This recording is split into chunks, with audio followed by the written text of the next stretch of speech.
soit-il yoon day jóg gaawantu lijjanti suñuy mbir nëbbu ñu jant bi malheureusement loolu moo fi nekk te loolu vraiment c'est une chose. kon Ousmane Sonko il est victime de ku man am ndey ak ku man am ndey. oui du ma ko sax tudd mais de cette frange des connaisseurs de la droit yi nga xamante ni ñoom daanaka application bi ci war. duñ ko def ndax du ñooñu tey. ñoom ñoo tënk Ousmane Sonko ci li nga xamante moo ko dal. waaw mais comme li ñu ko gisee Ousmane Sonko yàgg na wax nee na man je suis en prison parce que bi ñu ko laajee di ko bu mu génnee live am bi le dernier je pense mu ne bu leen yaakaar nekkuma en prison je suis déjà en prison parce que le fait que ñu tëj la sa kër rek mënoo génn tu es en prison et y a aucun acte administratif boo xamante ni buy wane ni Ousmane Sonko dañ ko tey këram pour lii c'est les interprétations du ministre de l'Intérieur.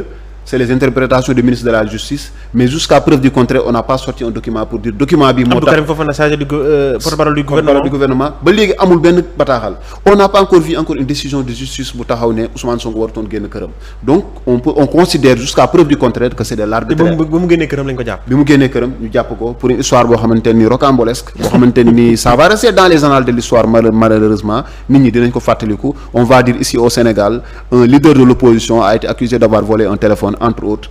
et même le procureur dit que c'est l'élément déclencheur mais boo xoolee les persécutions qu'il y a eu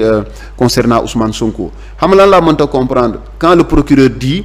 c'est depuis les faits remontent depuis mars 2021 donc Ousmane Sonko il fait un appel à l'instruction depuis mars 2021 ñu may ko temps ñu ne ko mars 2021 defal appel mu def appel ñu bàyyi ko ñu ne dañ koy denc dañuy daas fanaanal Ousmane Sonko defaat appel ay vidéos toutes les vidéos que le procureur nous a montré après mu seddal mu jël mu teg mu ne d'accord loolu yëpp dañuy xaar mais attends et si tous ces appels de Ousmane Sonko à l'insurrection étaient matérialisés par ses sympathisants donc kon da doon fekk dëkk bi ñu ngi si guuta yàgg na donc man mënuma gëm loolu te yoon mënul demee noonu man mën naa am sama doom ma ne def na faute damay daas fanaanal tey ma noppi suba ma noppi mais la troisième fois peut-être je vais xam nga dinaa jël disposition waaw nécessaire yi nga xam dinaa def de telle sorte que dina bàyyi muy def mais tu peux pas la loi ne réfléchit pas comme ça parce que man la preuve Pape Alé on a dit qu'il a fait un appel à l'insurrection mais dañ ko jàpp pourquoi on laisse Ousmane Sonko en sursis depuis mars 2021 il fait des appels à l'insurrection ñu boole ko dajale ko ba ñu ñëw juillet 2023 ñu dajale yëpp ne tey la ñuy lijjanti mbiram quand même c'est regrettable et c'est même pas logique comme j'ai dit encore une fois le droit c'est le bon sens et ça le bon sens ne saurait l'accepter donc waa ji tey li mu am mooy c'est son seul moyen de défense et il va se battre peut-être pour ça et je crois qu'il va le faire mais yeneen dëkk aussi il y a eu des gens yi nga xamante ne ay ñoom Gandhi et cetera ñoo jiitu Ousmane Sonko ci xeex te ba ñuy xeex aussi à un moment donné de l'histoire loolu la ñu xeexee te prisonnier tamit sama waa ji nag nga baal ma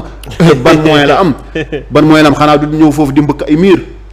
comprendre nga mënul ñëw di xeex ak prisonniers yi mu fay fekk donc loolu c'est pas logique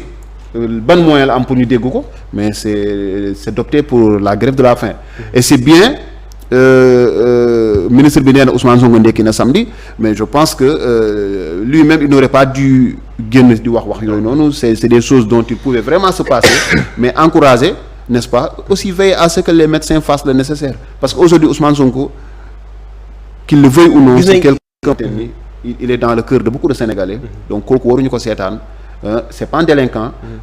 muy nax saay wala muy mettre quand même sa vie en danger. gis nañ benn vidéo boo xam ne sax temps yi moo ngi daw ci réseau yi ñu naan voilà ñoo ngi koy delloo kaso ñoo ngi koy bon ça on va pas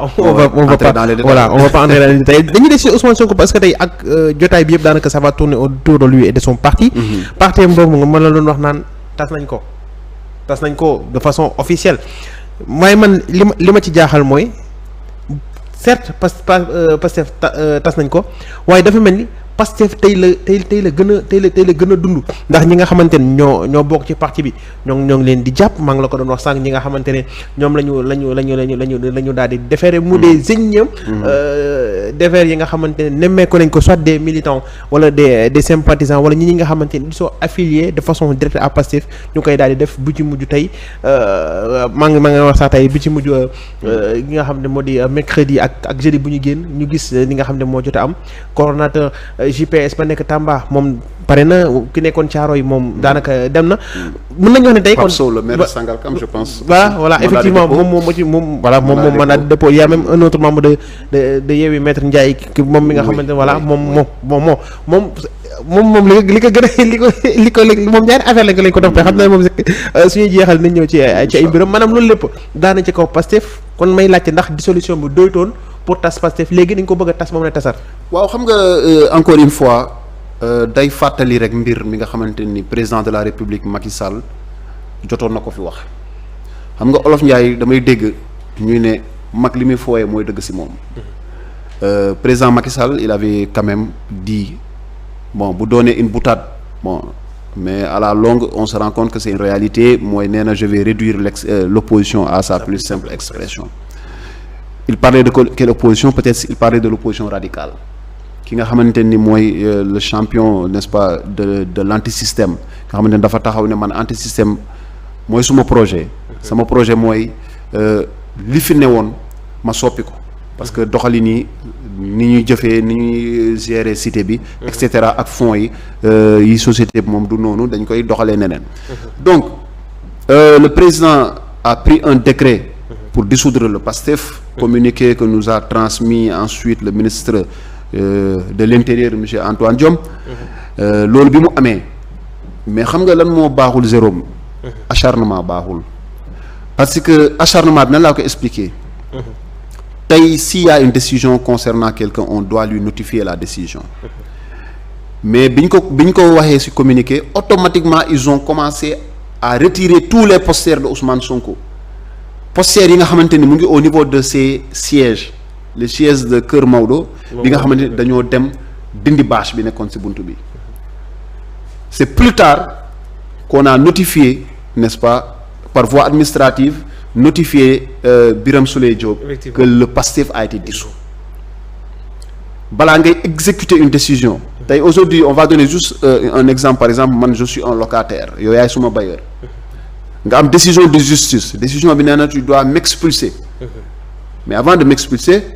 il faut que j'ai la décision d'abord il faut que la décision me soit communiquée mais si je n'ai pas la décision tu peux pas te réveiller du jour au lendemain ñëw sama kër ne ma génne say bagages il faudra me notifier la décision d'expulsion d'abord donc en cas de concernant ce cas de figure là l'acte de mort entre guillemets du PASTEF signé par le président signé par le président Macky Sall et communiqué par le ministre de l'Intérieur n'a pas été notifié aux responsables de PASTEF pendant qu'ils étaient en train de retirer ou bien de fermer les sièges de PASTEF donc loolu noonu c'est de la précipitation loolu moo tax man la yàkkamti baaxul te yàkkamti à un moment donné day nuru acharnement Ousmane Sonko aujourd'hui ils ont dissous le PASTEF mais est-ce qu'ils ont dissous le PASTEF parce que ça devient une actualité PASTEF bi ñu ko dissoudre ba léegi bon tous les jours les gens ils parlent de PASTEF ça n'existe pas et puis c'est entre guillemets parce que la décision va faire l'objet d'un recours certainement donc qui va suspendre peut-être la décision ou le décret en attendant je ne sais pas de pouvoir dire que le PASTEF est mort entièrement mais même si le PASTEF est mort aujourd'hui le PASTEF ce sera comme le phénix le PASTEF va renaître de ses cendres c'est sûr. Si le PASTEF ne renaît pas ou bien si le PASTEF n'est pas sous perfusion ou bien on ne parvient pas à réanimer le PASTEF avant février 2024 après février 2024 le PASTEF va renaître de ses cendres parce que mu ngi fii nii l'appareil est là les gens sont là les gens portent le projet président bu bees buy ñëw sax tu seras obligé de réhabiliter le PASTEF tu seras dans l'obligation de le faire parce que ça va être une demande parce que le PASTEF quand même qu'on soit d'accord ou pas c'est un parti qui a révolutionné n'est-ce pas le champ politique sénégalais nañ ko nangu donc tey beaucoup de jeunes s'activent n'est-ce pas dans la politique beaucoup de jeunes donnent des points de vue beaucoup de jeunes sont sur les plateaux en train de débattre c'est parce que PASTEF dafa indi une autre manière de faire la politique est-ce que du loolu